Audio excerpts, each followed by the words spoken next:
चलो तो आज के क्लास का बिगिनिंग करते हैं। सेट थ्योरी अपने नया टॉपिक का नाम है।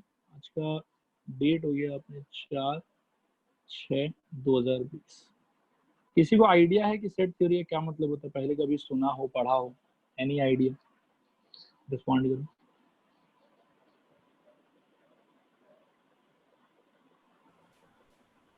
नमन, हाँ sir. Any idea set theory?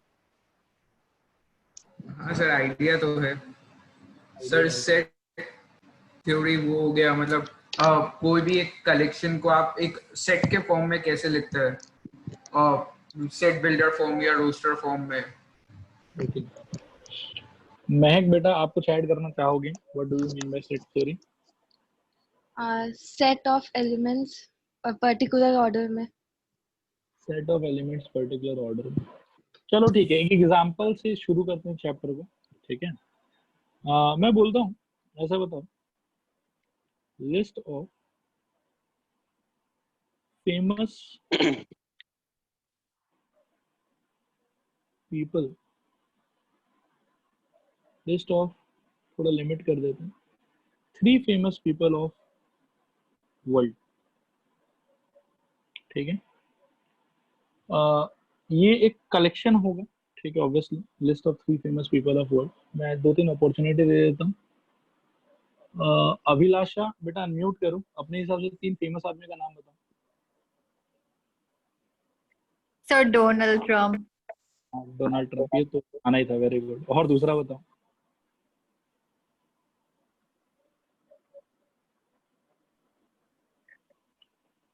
अभिलाषा 2 और नाम बताओ जल्दी से। Sir Barack Obama. Barack Obama, ठीक है। और बताओ।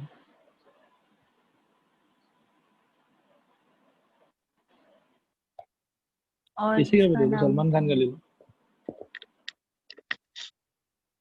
सर फेमस है वर्ल्ड फेमस में है तो पूरे। सही।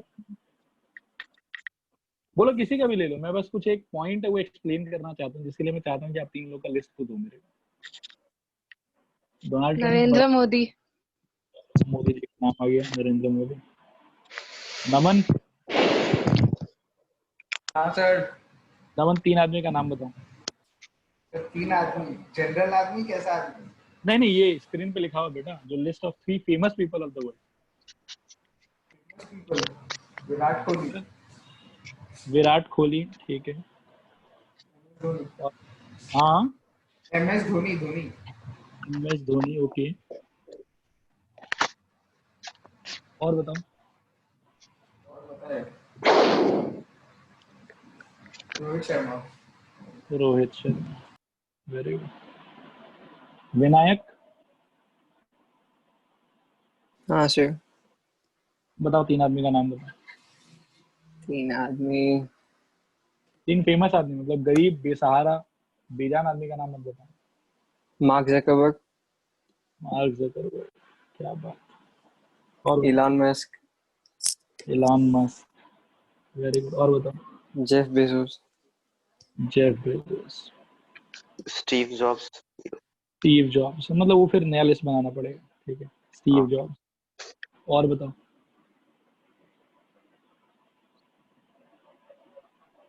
दिवेश बिल आप गेट। गैलेक्सी A50 बेटा आपका नाम क्या है? कपिश। वो मैंने काफी। नाम, हाँ, वो मैंने नाम चेंज करना नहीं आया मुझे। अच्छा अच्छा, ठीक है ठीक है ठीक है ठीक ओके। है। स्टीव जॉब्स, और किसका बता रहे हो? Bill Gates. और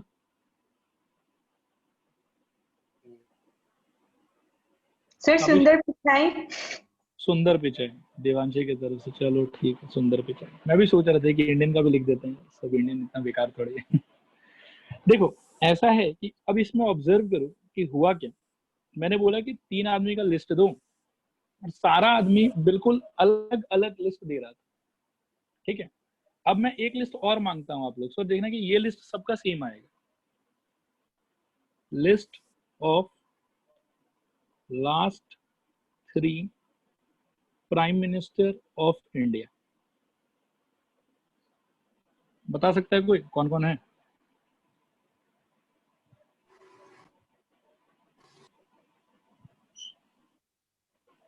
मतलब स्टूडेंट्स ऑडियो आ रहा है सबको, एक बार रिस्पॉन्ड करो। स्टूडेंट्स ऑडियो आ रहा है? हाँ सर। आ रहे सर। हेलो। हाँ हाँ हाँ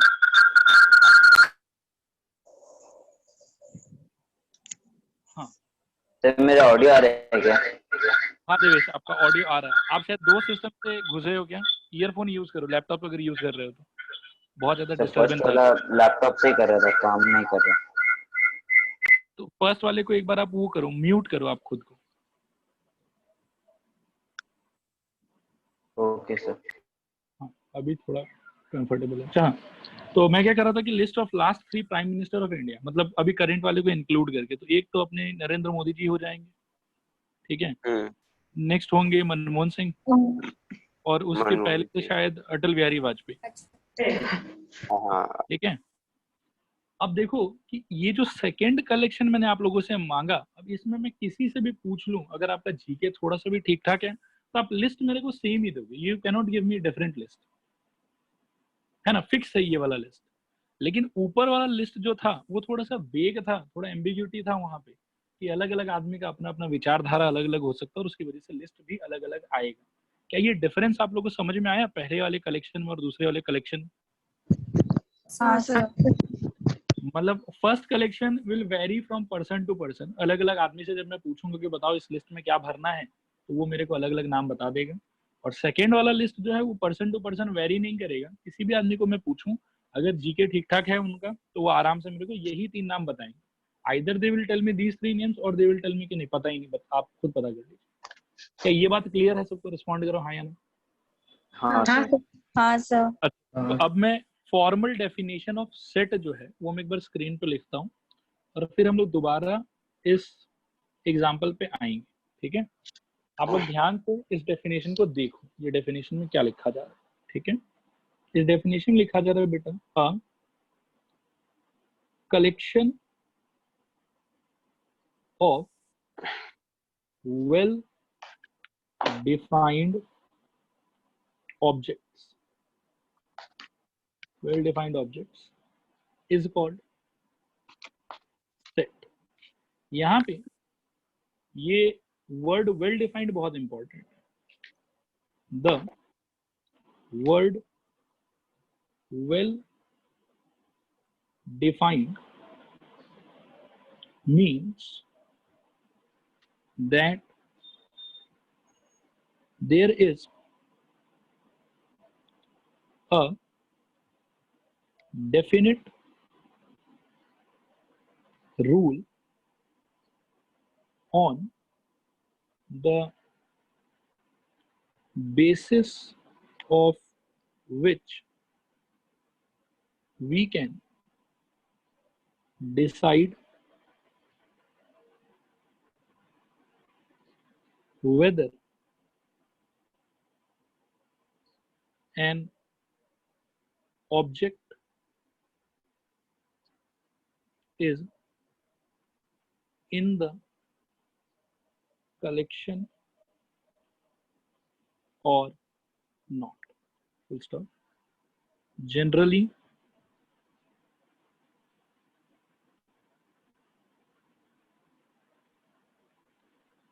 the sets are represented by capital letters like capital A, capital B, capital C, etc.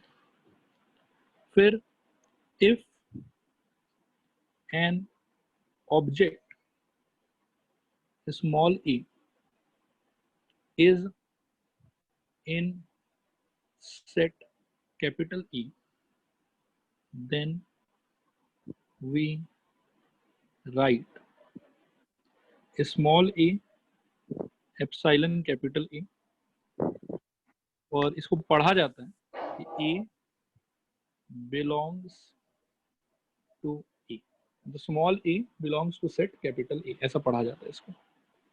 मैं और थोड़ा प्रिसाइज कर देता हूँ, belongs to सेट कैपिटल, ये पढ़ा जाता है इसमें। And if small a is not in set capital A, then small a epsilon, इस पे एक लाइन लगा देते हैं कैपिटल ए, इसको पढ़ा जाता है कि small a does not belong to the set capital, ठीक है। अब सब लोग ध्यान से स्क्रीन पे देखो, एक एक करके हर बात को समझते हैं। नीचे का जो बात सब लिखा हुआ वो थोड़ा लेस इंपॉर्टेंट है, उसको बाद में देखेंगे, पहले शुरुआती 2-3 लाइन को देखते हैं। A collection of well defined objects is called set. यहाँ पे ये वेल डिफाइंड वर्ड बहुत इंपॉर्टेंट है, मैं इसको मार्क कर देता हूँ, ठीक है। वेल डिफाइंड का यहाँ पे मीनिंग क्या है? मीनिंग है यहाँ पे, the word well defined means that there is a definite rule on the basis of which we can decide whether an object is in the collection or not in the collection. Generally, the sets are represented by capital letters like capital E, capital B, capital C. Okay? तो ऊपर का दोनों example यदि हम देखें तो कोई अगर मेरे से पूछे कि क्या पहला वाला कलेक्शन है, माय आंसर इज यस, पहला वाला कलेक्शन है, नो डाउट। दूसरा वाला कलेक्शन है, हाँ बिल्कुल दूसरा वाला भी कलेक्शन है। पहला वाला कैसा कलेक्शन है? स्पेसिफिक कलेक्शन है कि वेग कलेक्शन? माय आंसर इज वेग कलेक्शन, क्योंकि अलग अलग आदमी का अपना अपना प्रोस्पेक्ट होगा और अपने अपने प्रोस्पेक्ट के हिसाब से वो लोग अलग अलग लिस्ट सबमिट करेगा। सेम लिस्ट आ भी सकता है, नहीं भी आ सकता, ठीक है। लेकिन अगर हम लोग दूसरे कलेक्शन का बात करें तो ये वेग कलेक्शन नहीं है, ये एकदम फिक्स कलेक्शन, स्पेसिफिक कलेक्शन। तो चाहे किसी भी आदमी से पूछो, अगर उसको आइडिया है कि कौन था लास्ट 3 प्राइम मिनिस्टर, तो वो सेम ही आंसर देगा, आंसर वेरी नहीं करेगा पर्सन टू पर्सन।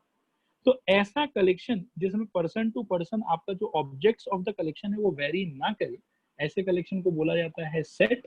और जो collection person to person vary करता है वो केवल कलेक्शन होता है, उसको सेट हम लोग नहीं बोल सकते। क्या ये डेफिनेशन पूरा अच्छे से समझ में आया आप लोगों को? रिस्पॉन्ड करो हाँ या ना। हाँ सर। हाँ सर। Okay, alright. उसके बाद में बेटा देखो यहाँ पे क्या लिखा हुआ है कि सेट्स को जनरली हम रिप्रेजेंट करते हैं कैपिटल लेटर से, like capital E, capital B, capital C etcetera, ठीक है। उसके बाद में मैंने यहाँ पे बोला कि if an object small a is in set capital A, then we write A belongs to capital A। ये वाला सिंबल उसके लिए यूज होता है। ये सिंबल आप पहले भी देख चुके हो, ये एप्सिलॉन है, मतलब जो आप लोग C लिखते थे, C के बीच से ऐसे पेट में एक और लाइन काटना है, ठीक है। तो इसको हम लोग कहते हैं एप्सिलॉन, और यहाँ पे इसको पढ़ा जाता है बिलोंग्स, ठीक है।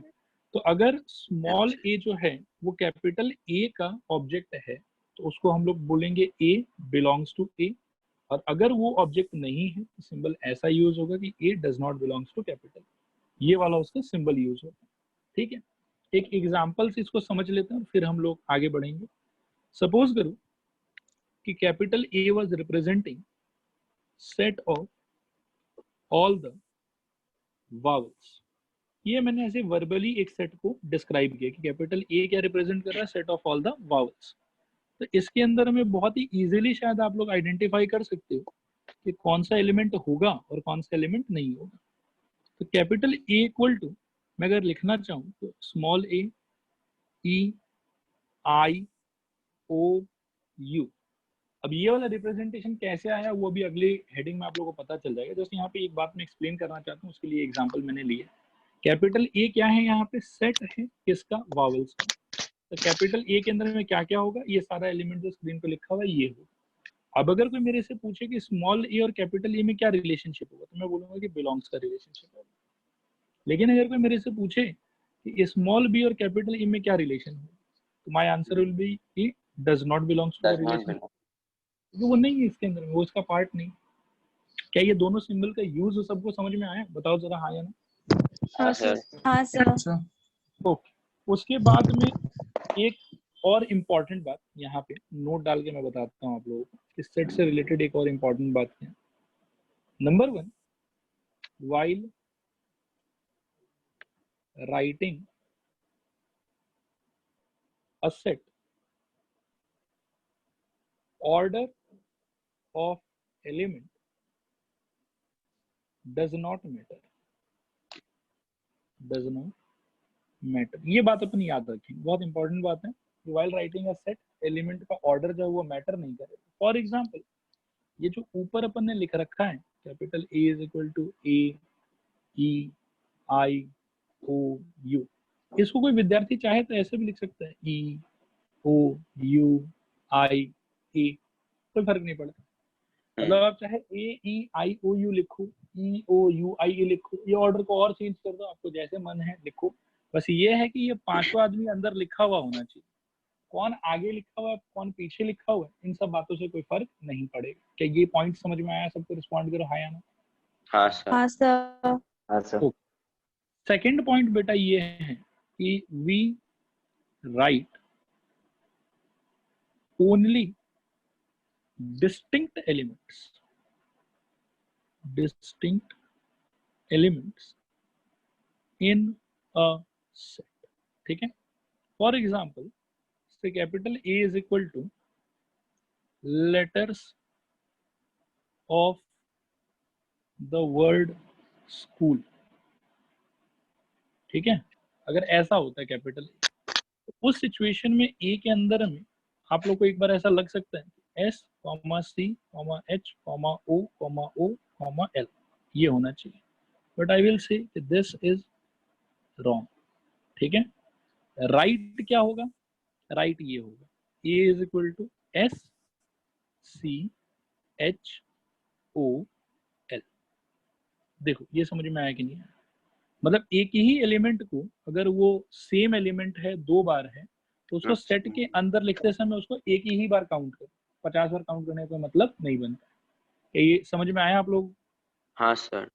हाँ सर। अच्छा, इसको थोड़ा और बेटर अंडरस्टैंडिंग के लिए मैं चाहूंगा कि आप लोग मेरे को इसमें हेल्प करो। So capital B is equal two letters of the word mathematics, MATHEMATICS। बताओ तो क्या होगा? M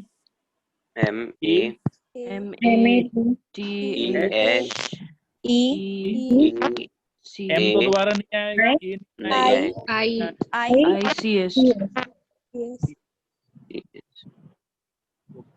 अब ईमानदारी से बताओ ये दोनों पॉइंट समझ में आया कि नहीं आया? हाँ सर। हाँ सर। ओके, तो इन दोनों पॉइंट के बाद में बेटा हम लोग चलेंगे। मतलब पहले तो सेट का डेफिनेशन क्लियर है सबको? एक बार और बताओ, कंफर्म करो हाँ या ना। हाँ सर। हाँ सर। हाँ, अच्छा, सेट का डेफिनेशन अगर क्लियर है तो मैं एक दो कॉमन क्वेश्चन पूछना चाहूंगा जस्ट, ठीक है। कापिश बेटा अगर बोल नहीं रहे हो तो उस टाइम पे खुद को म्यूट रखना, ठीक है। Okay sir. हाँ ओके, तो मैं ये कह रहा था, एक बात बताना, list of all the intelligent students, ये सेट होगा कि सेट नहीं होगा? नहीं होगा। नहीं होगा। नहीं होगा। List of all rich people? नहीं होगा। नहीं होगा। होगा। होगा होगा। नहीं होगा। नहीं होगा। क्राइटेरिया आना पड़ेगा ना, कितना के ऊपर रिच मानेगा। हाँ, अब जरूरी थोड़ी कि पैसा से ही क्राइटेरिया हो, क्या पता फिटनेस से क्राइटेरिया हो कि जो जितना फिट वो उतना रिच, बोलते हैं ना हेल्थ इज वेल्थ। हाँ हाँ। ठीक है, तो नहीं होगा। नहीं होगा, मतलब हाँ इसी चीज को आप लोगों को समझना है कि कोई भी कलेक्शन ऐसा अगर हुआ जो एम्बिगुअस कलेक्शन है, जिसमें आप श्योर नहीं है कि कौन अंदर जाएगा और कौन बाहर रहेगा, तो वो चीज सेट नहीं हो सकता, वो जस्ट एक कलेक्शन रहेगा, ठीक है। आई होप कि सबको समझ में आ गया। अब आगे बढ़ते हैं। तो एक बात, वैसे एक लास्ट क्वेश्चन और पूछ रहे थे जस्ट कंफर्मेशन के लिए, list of all reverse of India, ये सेट होगा कि नहीं होगा? होगा। होगा। होगा, क्योंकि इसमें एक फिक्स लिस्ट बनेगा, ठीक है ना। अच्छा हाँ। चलो ठीक है बेटा, अब आगे बढ़ते हैं। अब नेक्स्ट हम लोग चलते हैं, नया हेडिंग है अपना, type of representation. Type of representation के सेट को कैसे कैसे आप रिप्रेजेंट कर सकते हो, इसको ध्यान से देखो। सबसे पहला है रूस्टर फॉर। रूस्टर फॉर, ठीक है। इसके अंदर में हम कहेंगे कि in this method a set is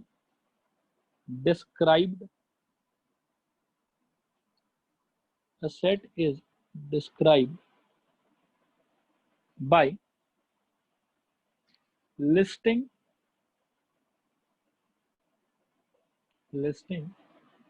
elements directly separated by commas.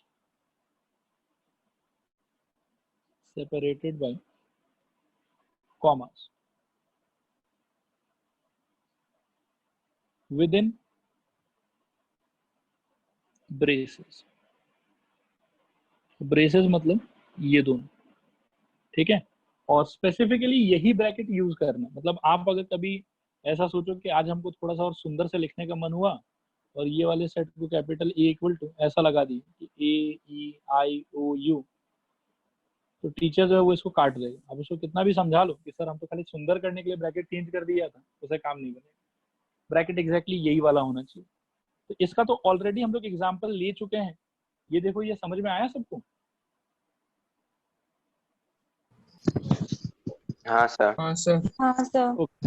Okay, तो यहाँ पे कुछ नहीं, एक एग्जांपल ऐसी फॉर्मेलिटी के लिए मैं लिख देता हूँ। Capital A is equal to ले लो, वही ए ई आई ओ यू, ठीक है। इसको कहते हैं रूस्टर फॉर्म। फिर एक दूसरा फॉर्म होता है जिसको हम लोग कहते हैं सेट बिल्डर फॉर्म, ठीक है। इसमें क्या किया जाता है? In this method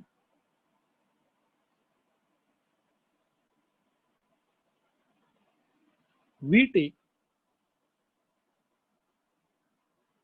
a variable to represent the elements of a set and write its property ठीक है। अब देखो इसमें क्या होता है, जैसे सपोज करो कि capital A is equal to, मैं वही वाला एग्जांपल लेता हूँ तो आप लोग कॉन्ट्रास्ट समझ में आएगा क्या difference. Set of all vowels लिखना है मेरे, ऑल वावल्स। तो एक तरीका तो ऊपर डिस्क्राइब किया हुआ अपने पास में, ये वाला, ये जो है, ये कौन सा तरीका है? सब लोग एक बार रिस्पॉन्ड करो। Roster form. Roster form, very good. दूसरे वाले में देखो बेटा क्या होगा, capital A is equal to, इस चीज को हम ऐसे लिखेंगे, capital A is equal to, A में क्या रहेगा?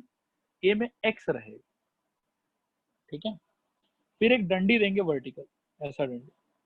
इस डंडी को पढ़ा जाता है सच दैट, ठीक है। एक्स डंडी, एक्स इज अ वावल, ये दूसरा तरीका है इसको रिप्रेजेंट करने का। ये जो डंडी है इसको पढ़ा जाता है सच दैट।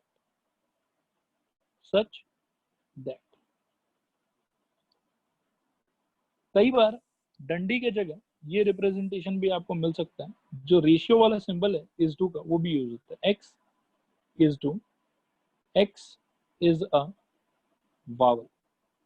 अब देखो इसका एक्सप्लेनेशन क्या है। इसमें आप ऐसा सोचो कि कैपिटल ए में कौन रहेगा, तो कैपिटल ए में बोला है कि सेट ऑफ वावल्स होना चाहिए, तो ऑब्वियसली वावल्स को रहना चाहिए। तो इस लाइन का, ये नीचे वाले लाइन का मीनिंग ऐसा है कि capital A is equal to, ये कैपिटल ए सेट के अंदर में एक्स रहेगा। कौन रहेगा? एक्स रहेगा। कैसा एक्स रहेगा? दुनिया का सारा एक्स आ जाएगा क्या? नहीं, ऐसा एक्स रहेगा जो एक्स अपने आप में क्या हो? वावल। तो ये इसका एक्सप्लेनेशन, इस तरीके से भी आप सेट को रिप्रेजेंट कर सकते हो। बताओ सब लोग कि ये क्लियर हुआ कि नहीं क्लियर हुआ? हाँ सर। सर पूछा जैसे ऑल वावल्स पूछा, तो इसमें तो जैसे आप खाली एक एक्स देके बोला, ये कोई सा भी नहीं नहीं नहीं नहीं नहीं नहीं नहीं, इसका मीनिंग ये है कि ये ऑलरेडी सारे वावल्स को कंसीडर कर रहा है। मतलब ए में कौन रहेगा? एक्स रहेगा। एक्स का अगर कोई एक फिक्स वैल्यू होता तब तो हम डायरेक्टली वो वैल्यू ही लिख देते, है ना। तो एक्स अगर यहाँ पे वेरिएबल बोला हुआ है और बोला हुआ है कि एक्स इज अ वावल, और ब्रह्मांड का जितना भी वावल एग्जिस्ट करता है वो सारा वावल इसके अंदर में काउंट में आ जाएगा। आया समझ? हाँ सर। हाँ सर। ये वाले में कोई मेरे को थोड़ा सा हेल्प करो तो, ये जो एकदम शुरुआत में ये लिए थे, list of PM of India, इसको कैसे लिखेंगे सेट बिल्डर फॉर्म? एक्स फिर x such that x is last previous 3 prime three ministers. PM of India. सबको क्लियर हो रहा है? एक बार प्लीज रिस्पॉन्ड करो हाँ या ना। हाँ सर। हाँ सर। हाँ सर। ओके, इसमें थोड़ा कोई हेल्प करेगा मेरे को बी वाले में? X such that Such that X is is a are the letters alphabet. of X X is the letter of the word mathematics. of mathematics. letter of the Word Word. mathematics. Very good. I hope कि समझ में आ रहा है आप लोगों को। हाँ हाँ सर। सर। हाँ सर। हाँ सर। Okay. ये तो बात हो गया बेटा रिप्रेजेंटेशन का, ठीक है, कि कैसे रिप्रेजेंट करेंगे। तो ये दो तरीका अपने पास में रिप्रेजेंट करने के लिए, ठीक है। और आई थिंक ये एग्जांपल से भी क्लियर हो गया आप लोग को सारा का सारा। एक सर एग्जांपल वो और प्राइम मिनिस्टर वाला में आप ऐसे लिखा था क्या? X is one of the prime minister, one of the last 3 prime ministers. X is the last 3 prime minister of India, ठीक है। ठीक है। इसमें हाँ। ऐसा कुछ नहीं है कि एकदम से वर्डिंग आपका सेम होना चाहिए व्हाइल डिस्क्राइबिंग द प्रॉपर्टी। एकदम से सारे स्टूडेंट का वर्डिंग मैच करना चाहिए ऐसा नेसेसरी नहीं है, बट कहीं ना कहीं आपकी इस लाइन में जो भी प्रॉपर्टी लिखा हुआ है दैट शुड इंडिकेट कि यही 3 आदमी आएगा उसके अंदर, ठीक है। हाँ सर। ओके, अब बेटा देखो कि एक एग्जांपल और लेते हैं, मतलब ज्यादातर एग्जांपल हम लोग इसी टाइप का देखेंगे, इसीलिए एक एग्जांपल मैं और ले रहा हूँ। Capital B is equal to, suppose करो कि मैं अगर आपसे पूछूं कि 1 2 3 4 डॉट डॉट डॉट 9 तक है, ठीक है, इसको कैसे लिखेंगे सेट बिल्डर में? B is equals to X such that X is b is natural equal to number. x such that x X belongs to belongs to natural natural number, number less than 10. X is natural numbers x is less than 10। less than 10. देखो ये clear हुआ सबको? Respond करो एक बार हाँ या ना। हाँ सर। हाँ सर। हाँ, इसमें कोई स्टूडेंट पता है ऐसे भी लिख सकता था, वो भी राइट होता। देख लो इसको भी, कंफ्यूजन मत रखना। x such that x belongs to natural, natural बोलना तो बहुत जरूरी है, ठीक है, and x is less Less then than equal to 9. ये भी करेक्ट होता। इसका भी तो मतलब वही वाला सेट निकलेगा ऊपर वाला। स्टूडेंट रिस्पॉन्ड करो, आया समझ कि नहीं आया समझ? सर आया समझ। हाँ सर। ओके। और अगर बेटा वर्बली मैं इसको डिस्क्राइब करना चाहता तो मैं इसको बोलता कि all natural number less than 10, ये इसका वर्बल डिस्क्रिप्शन था। और फिर वो verbal description it became roster form, this became set builder form, और ये भी सेट बिल्डर फॉर्म ही है, ठीक है। Once again I am asking, ये सारा क्लियर है सबको? प्लीज रिस्पॉन्ड हाँ या ना। हाँ सर। हाँ सर। हाँ सर। ओके, और आगे इसके बाद में बेटा वैसे तो आप लोग ये सब चीज जानते ही है, बट फिर भी फॉर्मेलिटी है, एज अ टीचर ये मेरा धर्म है कि मैं आपको बताऊं। तो कुछ स्पेशल सिंबल्स के बारे में बात करते हैं।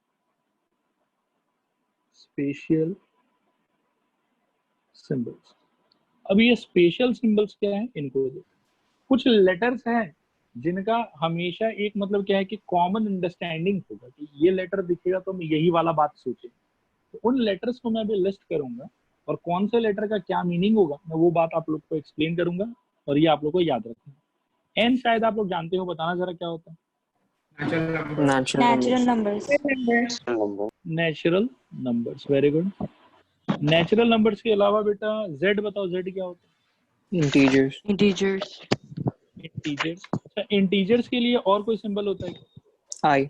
आई, आई भी इंटीजर रिप्रेजेंट करता है। ओके, आई यूज करो चाहे जेड यूज करो, ये स्लैश से थोड़ा कंफ्यूजन हो सकता है, मैं और लिख लेता हूँ आई और जेड, ठीक है। नेक्स्ट है क्यू। क्यू मतलब Rational number. Rational numbers. Rational, very good. उसके अलावा एक जेड प्लस भी कभी कभार यूज होता है। जेड प्लस मतलब Positive integers. Positive integer. अच्छा, पॉजिटिव इंटीजर्स में क्या हम लोग जीरो को काउंट करेंगे? नहीं. नहीं, याद रखना कि इसका मतलब होता है कि 1 2 3 डॉट डॉट डॉट, यही वाला मतलब। इनफैक्ट आप ऐसा सोच सकते हो कि ये नेचुरल नंबर ये है, दूसरे लैंग्वेज में बोला हुआ बस। Capital R will always stand for Real number. Real numbers. Real numbers. Very good. फिर C, capital C will stand for Complex numbers. Complex. Very good, complex numbers. ठीक है, आई थिंक ये समझ में आ गया सबको। आगे बढ़ते हैं यहाँ से। Next there is another definition. ये डेफिनेशन भी थोड़ा सा काम का ही डेफिनेशन है। CARDINAL, cardinal number. कोई भी सेट का कार्डिनल नंबर का मतलब होता है कि उस सेट में कितना एलिमेंट हो। ठीक है, मैं इसका डेफिनेशन एक बार लिख देता हूँ कि it represents number of elements of a set, full stop. It is denoted by n bracket के अंदर e। ठीक है, पढ़ते हैं इसको कार्डिनल नंबर, और इसका मीनिंग बेसिकली हो जाएगा कार्डिनल नंबर ऑफ e। ठीक है, आई होप कि समझ में आया होगा आप लोगों को। एक एग्जांपल से और ज्यादा अच्छे से समझते हैं। सपोज करो कि a is representing set of vowels, तो a में क्या क्या एलिमेंट होगा? a, e, i, o, u। अब कोई मेरे को पूछे कि इस a का कार्डिनल नंबर क्या है, तो मैं कहूंगा कि cardinality of a is equal to 5। Correct. ठीक है, थोड़ा और ऊपर चलते हैं। मान लो कि ये वाला, यहाँ पे b का कार्डिनल नंबर कितना होगा? बताना जरा सब लोग जल्दी से। 8. 8 8 गुड। a का 5. 5। Very good. फिर उसके बाद में ये वाला 3. 3। आई होप कि कार्डिनल नंबर क्या होता है क्या नहीं होता ये सबको समझ में आ गया। क्लियर है सबको? रिस्पॉन्ड करो एक बार, हाँ या ना। हाँ सर। हाँ सर हाँ सर हाँ सर ऑल राइट बेटा, तो इतना थ्योरी पढ़ लेने के बाद में अब हम लोग थोड़ा बहुत क्वेश्चन करने के काबिल हो गए हैं। तो कुछ क्वेश्चंस हम लोग करते हैं अभी एक बार। ठीक है, थोड़ा ध्यान से स्क्रीन पे देखो। आसान ही है, ज्यादा डिफिकल्ट नहीं। ठीक है, first question is convert the following into set builder form.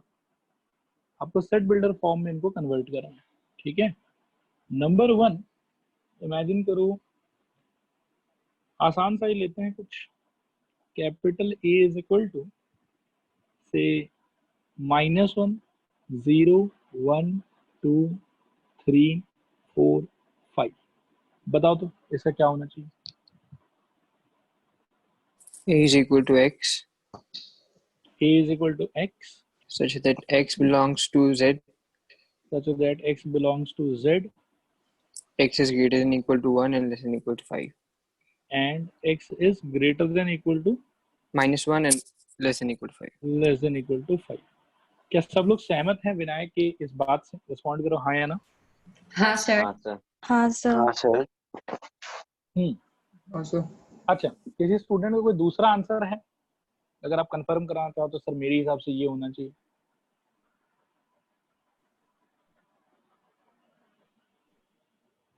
Poonam, कोई आंसर देना चाहते हो बेटा? Sir, can it be x such that x belongs to z and minus x -2 6? ये है आपके मन में बेटा? Yes sir.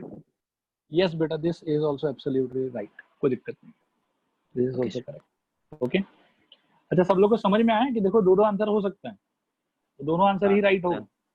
चलो सर ठीक है, हाँ बताओ बेटा। सर ये एंड का साइन देना जरूरी है क्या? सीधा ही एंड लिख दे? नहीं नहीं नहीं नहीं, जैसे चाहो लिख सकते हो, ज्यादा अप्रोप्रिएट तो मैं सच Okay. बताऊं, इनफॉर्मल मत होना आप लोग, तो ऐसे ही लिखना। ए एंड डी, यही ज्यादा उचित होगा। ओए ये बनाया नहीं जाता। आहा, टीचर गुस्सा में आ गया तो मतलब गड़बड़ हो जाएगा। ठीक है, ए एंड डी, ठीक है, क्लियर है, आगे बढ़े। हाँ सर। ओके, तो 1 के बाद बेटा आप 2 नंबर पे चलते हैं, थोड़ा हेल्प करिए आप लोग, बताइए क्या होना चाहिए। Capital A equal to 1 comma half comma 1/3 comma 1/4 comma dot dot dot. Purvi बेटा लाइन पे हो? हाँ सर। बहुत देर से आंसर नहीं दिया बेटा एक बार भी। सर दिया था मैंने। दिया था, चलो ठीक है। हाँ बताओ, कोई बताओ इसको क्या करें, कैसे लिखें इसको। A belongs to X. A belongs to A X, equal to X. A equal to X. Sorry, sir. A equal to X Such that X is equal to 1 by N. x is equal to 1/n Where and N belongs to N. n belongs to n। देखो विनायक ये बोलना चाहता है, सब लोग सहमत हो गए? हाँ सर। सर रैशनल नंबर ले सकता है? हम्म, नहीं ले सकता है। क्योंकि ये सारा रैशनल नंबर बेटा कवर नहीं कर रहा। अब देखो हाँ 2/3 कम हो रहा है। रैशनल नंबर होगा, फिर हम्म। 5/7 भी एक रैशनल नंबर होगा, बट ये रैशनल नंबर तो इस लिस्ट में नहीं आ रहा। और हमको कुछ ना कुछ ऐसा डेफिनेशन देना है जिसके अंदर में केवल और केवल इस लिस्ट के एलिमेंट्स को ही आना चाहिए। तो मैं अगर डायरेक्टली सिर्फ रैशनल नंबर बोल के छोड़ दूंगा तो उसके अंदर में तो इस लिस्ट से और बहुत सारा एक्स्ट्रा एलिमेंट भी आ जाएगा। आया बात समझ? हाँ सर। हाँ सर। ओके, अच्छा कोई और कुछ आंसर नया देना चाहेगा? पूनम, देवांशी, अभिलाषा, खुशी?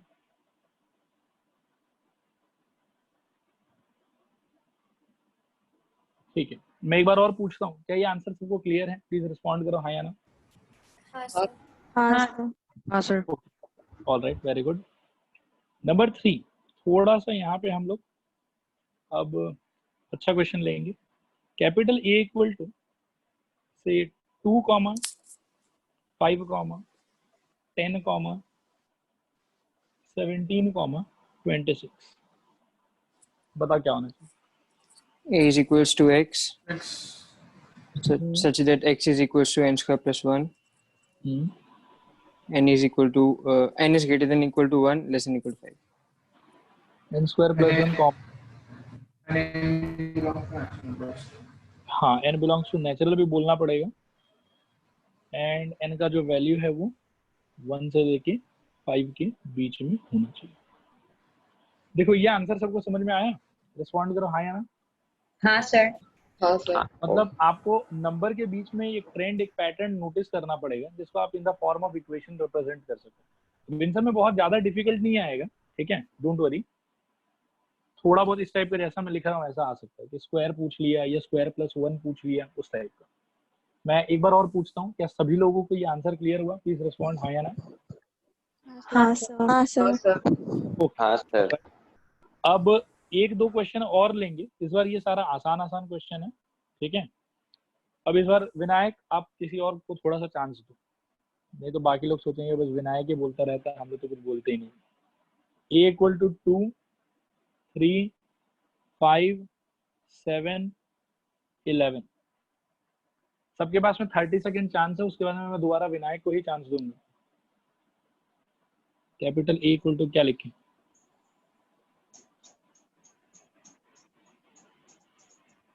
A is equal to X. Okay, X such that X is prime number. देखते prime भी लग रहा है। ओके विनायक And हाँ sir. X is मान लें positive prime number. पॉजिटिव हाँ। Natural, Positive prime number. Positive prime sir. Number. तो सही है। अच्छा नमन, आपके हिसाब से पॉजिटिव प्राइम नंबर लिखना चाहिए? लेस देन 11 भी तो लेस देन Less than 13 या फिर less than equal to हाँ। 11 होगा। हाँ वो भी होगा। ये होना जरूरी है। और एक्चुअली नमन जो आप पॉजिटिव वाला पार्ट बोल रहे हो ना, वो नहीं होना चाहिए बेटा। x is a prime number less then 13 बोल लेता हूँ। देखो प्राइम नंबर जो है वो 2 से ही स्टार्ट होता है, ठीक है। नेगेटिव नंबर्स में कभी प्राइम का कोई डेफिनेशन नहीं है। प्राइम नंबर का डेफिनेशन है कि any natural number which have exactly 2 factors. तो जब भी उसके डेफिनेशन में नेचुरल आ गया, मतलब अपन नेगेटिव नंबर्स के बारे में कभी प्राइम होने का बात ही नहीं करेंगे, ठीक है। नमन, ये क्लियर हुआ आपको? नमन? हाँ सर। ओके, आगे बढ़ते हैं यहाँ से। ऑल राइट, 5 नंबर, ये बहुत स्टैंडर्ड कलेक्शन है, काफी बार अपने काम में आएगा। बताना जरा आप लोग। 2 4 6 8 डॉट डॉट डॉट, बोलो क्या होगा? A equals to sir X. a equals to x. Such that Eight to X is X. X Such that X is the multiple of 2. root of 2. Multiple of 2, या better है कि 2n कह सकते हैं इसमें तो इक्वेशन बना पाएंगे। Where n belongs to what? natural number. Natural number. ये सबको क्लियर हुआ? प्लीज रिस्पॉन्ड हाँ या ना। हाँ हाँ सर. सर। हाँ sir. Sir Okay, even number बोलने से हाँ ये भी कह सकते हैं, गलत नहीं। और कैपिटल इक्वल टू, एक्चुअली में यहाँ थोड़ा सा इवन नंबर में झमेला आएगा विनायक, ठीक है। मैं बता रहा हूँ क्या झमेला आएगा। हाँ वो X पॉजिटिव सर होना पड़ेगा। हाँ, x is a even number. तो जैसे प्राइम नंबर का तो क्या है कि वो डेफिनेशन में बोलता है कि all the natural numbers which have exactly 2 factors. लेकिन इवन नंबर का डेफिनेशन है कि any number which is divisible by 2। तो उस डेफिनेशन के हिसाब से -4 is also even, -6 is also even. तो अगर मैं सिर्फ x is a even number बोलूं तो थोड़ा इनअप्रोप्रिएट होगा। हाँ, ये जरूर कह सकते हैं कि x is a positive even number. ठीक है सर। ठीक है, क्लियर हुआ सब लोग को? प्लीज रिस्पॉन्ड करो हाँ या ना। हाँ सर। हाँ सर। Okay, all right. अब 6 नंबर पे बेटा आखिरी क्वेश्चन इस वाले पैटर्न का। a is equal to, if I take 1 3 5 7 and so on, बताओ। Sir, A equals to X such that a equals to x. Positive odd numbers. Positive odd numbers, that's correct, वैसे लिख सकते हैं। और दूसरा बताओ, x such that 2n minus 1 and n belongs to natural number. x is equal to 2n minus 1 comma n belongs to natural number. Natural number. x equals to 2n plus 1 and belongs to whole. क्या बात। हाँ भाई। हाँ बिल्कुल, वो भी correct. x such that x is equal to 2n plus 1 कर दूं, लेकिन यहाँ पे फिर n belongs to whole ले लो, तो उससे क्या कि n का लोवेस्ट वैल्यू 0 हो जाएगा, और 0 डालने पर देखेंगे कि अपने को 1 मिल रहा है। क्या ये क्लियर हुआ सबको? रिस्पॉन्ड करो एक बार हाँ या ना। हाँ सर। हाँ सर। Okay, all right. तो ये वाला क्वेश्चन बेटा यहाँ पे एंड होता है। अब अपन थोड़ा सा नेक्स्ट क्वेश्चन में चलते हैं, ठीक है। नेक्स्ट क्वेश्चन में अभी अपन ने देखा कि कैसे अपन रूस्टर से सेट बिल्डर बना सकते हैं, और अभी अपन देखेंगे कि कैसे सेट बिल्डर से रूस्टर बनाया जा सकता है। या एक ऐसे ही जनरल क्वेश्चन पहले ले लो। इस क्वेश्चन को देखो, right the following sets in rooster form.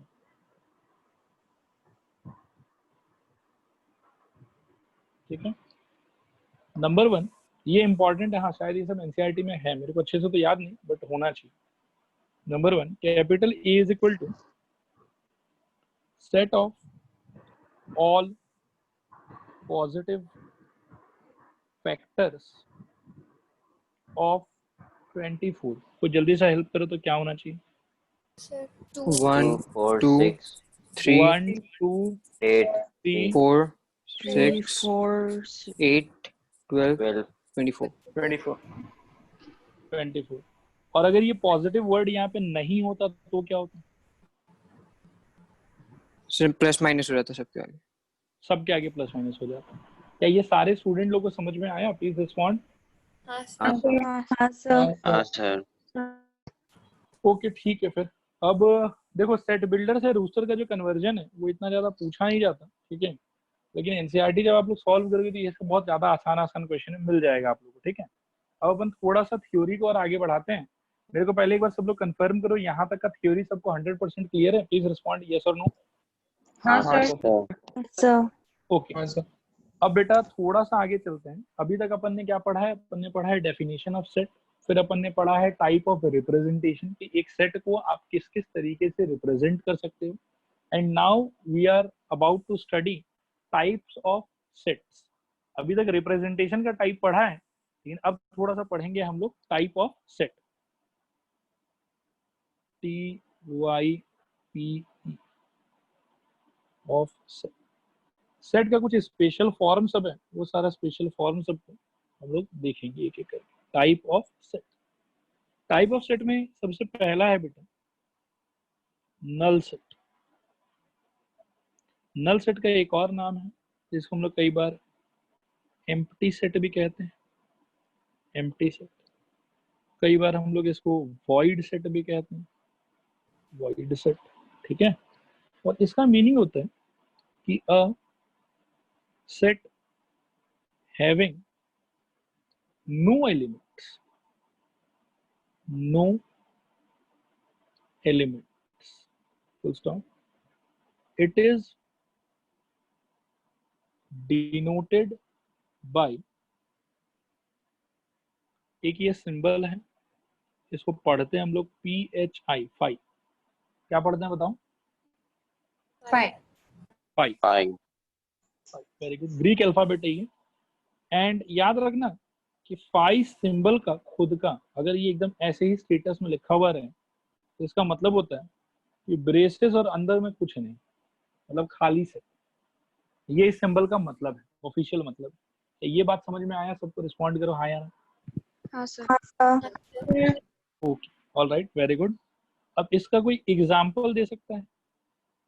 What can be example of a null set? Natural number less than 1. Less than 0, 0. ठीक है, वेरी गुड। मतलब कुछ भी कह लो, like natural number less than 1, ठीक है। ये कह सकते हो। नेचुरल नंबर लेस देन 0 कह सकते हो। होल नंबर लेस देन 0 कह सकते हो। तो बहुत सारा एग्जांपल हो सकता है इसमें। क्या ये पक्का क्लियर हुआ सबको? हाँ सर। हाँ सर। अब यहाँ पे क्या है ना कि एक दो इम्पोर्टेंट नोट है इससे रिलेटेड, वो आप लोग थोड़ा सा समझें, ठीक है। पहला नोट है बेटा कि कार्डिनैलिटी ऑफ फाई कितना होगा, बताना जरा। 0। 0. 0. वेरी गुड, क्योंकि उसमें एक भी एलिमेंट नहीं है। आई होप कि it is very straight forward. Respond करो सब लोग, आया समझ कि नहीं आया समझ? हाँ सर। हाँ sir. Okay. Second point is बेटा, याद रखना कि a इक्वल टू फाई अगर हुआ उस टाइम पे तो इसको आपको सोचना है कि it is a null set, ठीक है। लेकिन कभी अगर आपने ऐसा देखा ना कि a is equal to phi और उसके अंदर ब्रेसेस, मतलब ये स्टूडेंट लोग को कंफ्यूज करने के लिए ये सेकंड वाला सिचुएशन बहुत बार एग्जाम में पूछा जाता है कि is it a null set? No second sir. वाला No, the answer sir. is no, it is not a null set. Here Yes, it is a set whose single. element is 5. बात आया समझ? यहाँ इस सिचुएशन में कोई मेरे से पूछे कि कार्डिनलिटी ऑफ ए क्या है तो मैं कहूंगा 1. One. एक है, 1. हाँ, ठीक है। कोई मेरे से पूछे कि यहाँ पे 5 और ए में क्या रिलेशन है, मैं बोलूंगा कि भैया 5 जो है वो Belongs to A. Yes, belongs to का रिलेशन है उसका ए के साथ। इस वाले सिचुएशन में, सेकंड वाले में। क्या ये बात समझ में आ रहा है सबको? रिस्पॉन्ड करो हाँ या ना। हाँ सर। हाँ हाँ सर। सर। हाँ, और फर्स्ट वाले में a इक्वल टू 5 अगर है तो वो बेटा उसका मतलब होगा नल सेट। मतलब अगर 5 के आगे पीछे कोई ब्रेसेस नहीं है, मतलब मेनली मैं क्या समझाना चाहता हूँ कि 5 के आगे पीछे अगर कोई ब्रैकेट नहीं है तो ही this symbol is representing null set. लेकिन अगर जैसे ही आप 5 के आगे पीछे ब्रैकेट लगा देते हो, after that it is not null set, it is a set, a new set. कैसा set? A set whose member is directly 5। यहाँ पे 5 is acting like an alphabet. अब बात को समझना, ठीक है। यहाँ पे 5 is acting like an alphabet. ये ग्रीक लेटर का अल्फाबेट है। ये आप लोगों ने सुना है ना, अल्फा, बीटा, गामा, डेल्टा, ये सब सिंबल सुन रखा है आप लोगों ने? रिस्पॉन्ड करो हाँ या ना। हाँ सर। इन्हीं लोग के खानदान का आदमी है 5। मतलब वो जो है टोटल 26 या 29 ग्रीक अल्फाबेट्स होता है, जिसमें से एक अल्फाबेट ये 5 ही होता है। बात आया समझ? तो अगर फाई विदाउट ब्रेसेस लिखा हुआ है it is standard symbol of null set, ठीक है। लेकिन अगर फाई विथ ब्रेसेस लिखा हुआ है इट मींस कि it is not null set, it is a set whose element is phi. Phi is just acting like an alphabet here, alphabet of Greek, ठीक है। सब लोग रिस्पॉन्ड करो, is this thing clear to everyone? Yes sir. Yes, sir. Second situation में मैं दोबारा कह रहा हूं कि phi is not representing a set, phi is representing the element of set A and phi is just acting like a Greek alphabet. जैसे Greek alphabet alpha है, beta है, गामा है, ठीक है, वैसे ही फाई भी है। तो सेकंड वाले सिचुएशन में फाई जो है वो आप ऐसा समझिए, it is not representing null set, it is just a letter there. लेकिन अगर आप फाई को विदाउट एनी ब्रेसेस लिखते हैं उस टाइम पे it is standard symbol of null set. बताओ मेरे को क्लियर हुआ कि नहीं क्लियर हुआ? हाँ सर। हाँ सर। Okay. थोड़ा सा क्लैरिफिकेशन और डेवलप करने के लिए अपन ऐसा भी कर सकते हैं। देखो कहीं पे अगर मैंने ऐसे n लिख के छोड़ दी तो इसका मतलब बेटा क्या होगा? Natural number. बोलो हाँ या ना? हाँ सर। हाँ हाँ सर। सर। और सपोज करो मैंने ऐसा लिखा है कि m, n, o, p और बोला कि ये कैपिटल एक सेट है, तो क्या यहाँ पे भी हम n का मतलब नेचुरल नंबर सोचेंगे? बताओ हाँ या ना? नहीं सर। नहीं सर। यहाँ पे तो n जस्ट एक लेटर है ना, जैसे m है, o है, p है, वैसे n भी है, ठीक है। तो यहाँ पे capital A is a set जिसके अंदर में 4 एलिमेंट है, m, n, o, p। तो वैसा ही बात यहाँ पे भी है। और जब n को अकेला लिखा जाएगा without any kind of braces and all, ऐसे लिखा जाएगा n को, तो इस सिचुएशन में n क्या मीन करेगा? इस सिचुएशन में आई थिंक n का मतलब नेचुरल नंबर होगा। बोलो हाँ या ना? हाँ सर। हाँ सर। हाँ सर।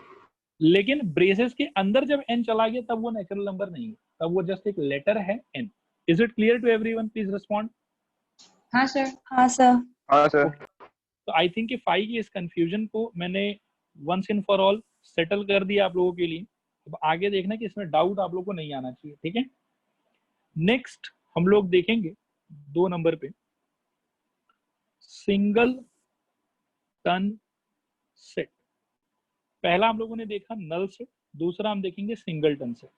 नल सेट का जैसे मतलब था कि एक ऐसा सेट जिसमें एक भी एलिमेंट नहीं हो। सिंगल टन सेट का मतलब है कि एक ऐसा सेट जिसमें एग्जैक्टली एक एलिमेंट हो, ठीक है। तो ध्यान से देखो, मैं लिख देता हूं इसका डेफिनेशन यहाँ पे। A set having exactly one element, इसको हम लोग कहेंगे सिंगलटन सेट, ठीक है। कोई एग्जांपल दे सकता है मेरे? A equal Even prime number. Natural number less than equal to 1. Natural number less than equal to 1 correct है, और इवन प्राइम नंबर ये भी करेक्ट है। और कोई example?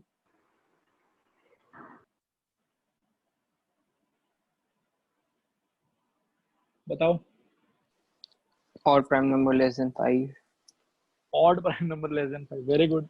Number of moons of earth. Cricketer having 100th century. Cricketer having 100 century. कौन है बेटा? मेरा जनरल नॉलेज बढ़ाओ, क्रिकेट में थोड़ा पीछे हूँ। मैं हूँ सचिन। सचिन। अच्छा, और किसी के पास नहीं है? अच्छा, अबे श्योर हो ना कि वो सचिन ही है बस, और किसी के पास नहीं है? 100%. ओके ऑलराइट, ठीक है। तो आई थिंक कि आप लोग को मोर और लेस आइडिया होगी कि व्हाट इज सिंगलटन सेट। एक बार रिस्पॉन्ड करो हाँ या ना? हाँ सर। हाँ सर। हाँ सर। सिंगलटन सेट के बाद में बेटा नेक्स्ट अपन चलेंगे एक और डेफिनेशन पे, इसका नाम है फाइनाइट सेट। फाइनाइट सेट, ठीक है। फाइनाइट सेट का डेफिनेशन है बेटा एक ऐसा सेट जिसके अंदर में नंबर ऑफ एलिमेंट्स जो है वो फाइनाइट होना चाहिए, ठीक है। बड़ा हो सकता है बहुत, नो डाउट, लेकिन काउंटेबल होना चाहिए, आप गिनती कर पाओ ऐसा होना चाहिए, ठीक है। तो उसमें लिख देता हूँ क्या है ये। It is a set having finite but countable number of elements, ठीक है। Finite but countable number of elements. I think ये समझ में आ जाएगा आप लोगों को, मैं भी एग्जांपल दूंगा, ठीक है। एग्जाम्पल में आप ले सकते हो नंबर ऑफ प्लैनेट्स, ठीक है। फिर आप ले सकते हो number of people in Guwahati. अभी देखो ये जो number of people in Guwahati है बहुत ही लार्ज है, ठीक है, लेकिन क्या है कि थोड़ा मेहनत अगर किया जाए इट इज प्रैक्टिकली पॉसिबल कि हम काउंट तो कर पाएंगे उसको। क्या ये फीलिंग आ रहा है सबको? रिस्पॉन्ड करो एक बार, हाँ या ना। हाँ सर। हाँ सर। तो इसीलिए उसको हम लोग बोलेंगे कि वो फाइनाइट सेट, ठीक है। लेकिन एक इसका कॉन्ट्रास्ट डेफिनेशन भी होता है। 3 के बाद में 4 नंबर पे देखो, कॉन्ट्रास्ट डेफिनेशन बेटा इसका होता है इनफाइनाइट सेट, ठीक है। अभी इनफाइनाइट सेट में क्या है देखो, ध्यान से समझना इस चीज को। इनफाइनाइट सेट में है कि it is a set having uncountable number of elements, जिसका जो टोटल नंबर ऑफ एलिमेंट्स है उसको हम गिनती ना कर पाए, ठीक है। कोई एग्जांपल दे सकता है? Set of natural numbers. Natural number. Set of integers. Set of integers बोल सकते हैं। और कोई प्रैक्टिकल एग्जांपल? मतलब एक तो ठीक है, set of Number of cells in a human body. Number of cells in a human body, ये बहुत ज्यादा प्रैक्टिकल है। वेरी गुड, आप लोगों को समझ में आया? हाँ सर। सेट ऑफ हाँ sir. Natural number, number of cells in a human body, number of stars in the sky, ठीक है। बहुत लोगों ने कोशिश किया सितारे को गिनने का, बट गिन नहीं पाते हैं लोग क्योंकि इनफाइनाइट है वहां पे। आई थिंक एग्जाम्पल का फीलिंग आ गया आप लोग को। रिस्पॉन्ड करो एक बार, हाँ या ना। हाँ सर। हाँ sir. Okay, all right, very good. तो थोड़ा सा आगे चलते हैं और आज का लास्ट डेफिनेशन पढ़ते हैं। 5वां डेफिनेशन, आज का आखिरी डेफिनेशन। इक्वी वैलेंट सेट, दो सेट को इक्विवेलेंट कब कहेंगे, ठीक है। इक्विवेलेंट सेट का मतलब होता है बेटा two sets are said to be equivalent if they have same cardinal number। थोड़ा ध्यान से सोचना। सपोज करो कि capital A is equal to set of all vowels है, ठीक है, और capital B is equal to set of all the letters of the word school है। तो कोई मेरे को ए का फीलिंग बता सकता है क्या होना चाहिए? AEIOU. A E I O U. और बी का फीलिंग बेटा? SCHOL। SCHOL. O L. Okay, very good. तो कार्डिनल ए का वैल्यू कितना होगा? 5। 5. और कार्डिनल बी का वैल्यू भी कितना होगा? 5. 5। दो they are not having same elements, इनमें एलिमेंट्स अलग अलग है, ठीक है। पहले वाले में ए ई आई ओ यू है, दूसरे वाले में S C H O L है। Elements are different, but we can say कि since their cardinality is same, therefore here we can say कि A comma B are equivalent sets. ये बात समझ में आया? रिस्पॉन्ड करो हाँ या ना। हाँ सर। हाँ सर। हाँ सर। अच्छा, तो ठीक है, फिर रैप अप करने के पहले एक डेफिनेशन और देख ही लेते हैं। इससे क्या है कि डेफिनेशन का जो वो है बहुत कम बचेगा अगली क्लास के लिए। खत्म करते हैं इसको। एक और देख लो, इक्वल सेट। इक्वल सेट, इससे पहले वाला बेटा क्या था? एक बार सब लोग रिकॉल करो। Equivalent. Equivalent, and now I am talking about equal. इसमें क्या था कि just cardinality has to be same, कि जो total number of elements in both the sets वो सेम होना चाहिए। बाकी एलिमेंट्स का जो क्वालिटी है वो अगर अलग भी होगा तो भी चलेगा। जैसे पहले वाले में ए है, ई है, आई है, ओ है, यू है, और दूसरे वाले में एस है, सी है, एच है, ओ है, एल है। They are not same elements, but since the cardinality is same therefore they are equivalent. Equal sets में क्या होता है कि थोड़ा सा डेफिनेशन चेंज हो जाता है। इसमें हम कहते हैं कि two sets are equal if they have exactly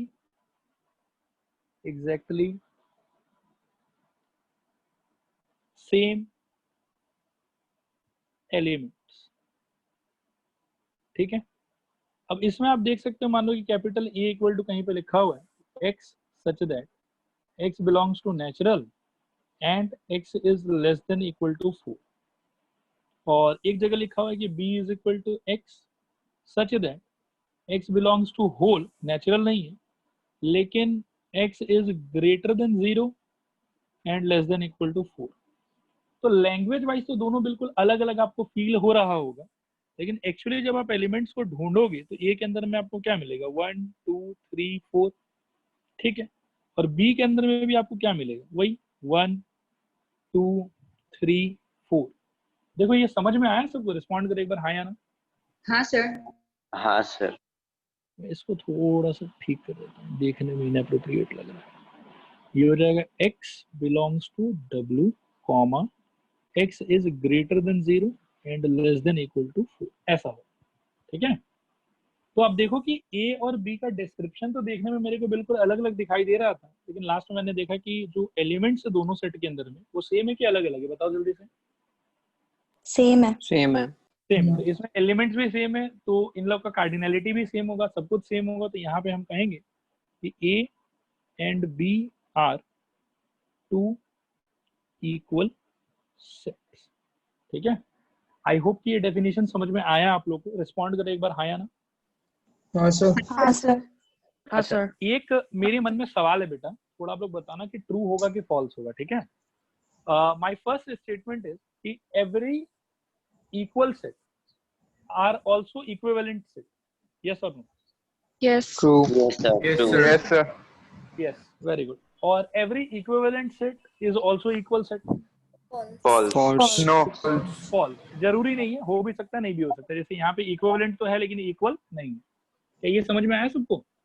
हाँ सर। हाँ सर। ओके, ऑलराइट बेटा, तो आज के क्लास को यहीं पे हम लोग स्टॉप करेंगे, ठीक है। अब हम लोग डाउट के लिए रुकेंगे एक बार,